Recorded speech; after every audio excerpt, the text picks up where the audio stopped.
Hey, welcome to my kitchen. I'm Joni Hilton, and I'm going to help you make the easiest, yummiest pie you ever put in your mouth. I have to tell you what it's called. It is called no-cook peanut butter cream pie. It only has 6 ingredients, including the crust. You're going to love it. Today I was buying the ingredients at the store, and I happened to also be buying some bananas because we needed bananas. And I'm at the checkout, and the checkout girl said, "Are you making banana cream pie?" And I said, "No, I'm making peanut butter cream pie." And her eyes went like saucers, and she said, "Could you give me the recipe?" I said, "Sure, just give me your email, I'll give it to you." And I told her all about the Paula Deen contest and how she could find that link, and I said, "I'll still send it to you." And the lady behind me tapped me and she said, "Could I have that recipe too?" It's so good. You will love it. In fact, here's the little receipt they wrote their emails on. I just thought that was so cute. So here's how you make it. It's the simplest thing in the world. Of course, like all yummy creamy pies, we start with 8 ounces of Philadelphia cream cheese that we've allowed it to soften. And so we put that in our mixing bowl. And this is my mom's old mixing bowl. It's kind of upsetting when the things you grew up with are now called vintage. But anyway, what we're going to do is just mix that with a cup of peanut butter. Now, I already sprayed this with nonstick spray, this cup, so it would come right out really easily. A tip that's not really a secret. I think pretty much everybody knows to do that anymore. And then into that, we're going to put 2 tablespoons of melted butter. Love butter. And just a cup of powdered sugar, which we can put in there. And I am going to beat this together. And then and also I'm going to put it in a graham cracker crust that I bought today. Now you can make your own graham cracker crust if you want, but I'm trying to show you how to make this fast and easy. You will be asked to bring this to potlucks when you're invited to somebody's house for dinner. You can say, "Oh, I'll bring a pie." Everybody loves this, everybody. And if you really want to, you can make it a chocolate peanut butter cream pie by either starting with a chocolate pie base or a chocolate cookie crumb crust. And then after you make the pie, maybe top it with some more whipped cream and maybe some unwrapped little peanut butter cups that have chocolate. Maybe drizzle some chocolate syrup on it. So you can make it a chocolatey one if you want. Now look at that. Is that simple enough? That's all that was, beaten together, and you can see it comes together really well. And that's on low. I mean, so easy.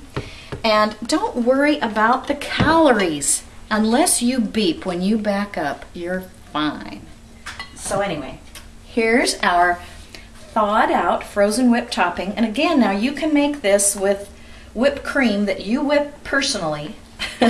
In which case use a cup of cream and add a little vanilla when you've got it all whipped up.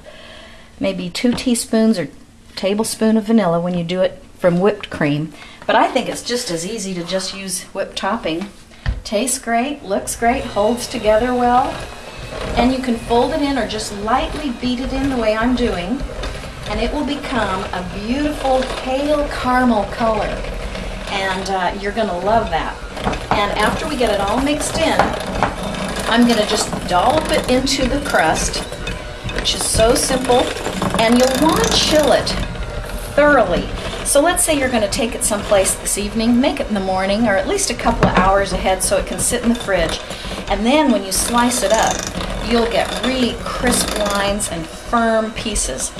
Or if you're really impatient like me, you don't have to chill it at all.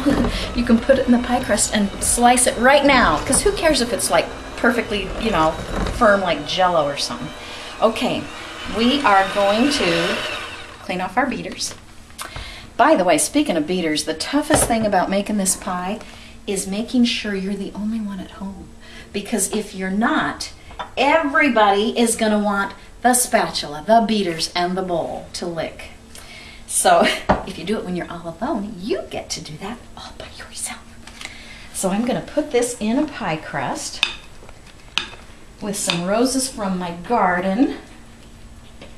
And because you got to have ambiance, right? I mean, don't just set the table. Set the table. And you can see there, it just went in like a dream. And you just smooth it out. I'm telling you, that's all there is to it, and people are gonna rave. And you know why? Because the richness of that Philadelphia cream cheese, I am telling you, there's nothing like it. Now, if you wanted to, see what I mean about licking the spatula? Ho, ho, ho. Anyway, if you wanted, you could top it with even more whipped cream, maybe sprinkle on some peanuts or chocolate shavings, but we're in a hurry. We want to sample it now. So I'll show you what happens. It's already holding together just fine. And I'm gonna scoop some out.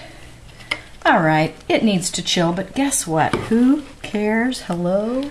This is so good. And it's just yummy. I'm gonna sit down with you. If you were here, I'd give you a big fat slice. Sometimes I even slice my pies in quarters. Okay, we're gonna sample this baby.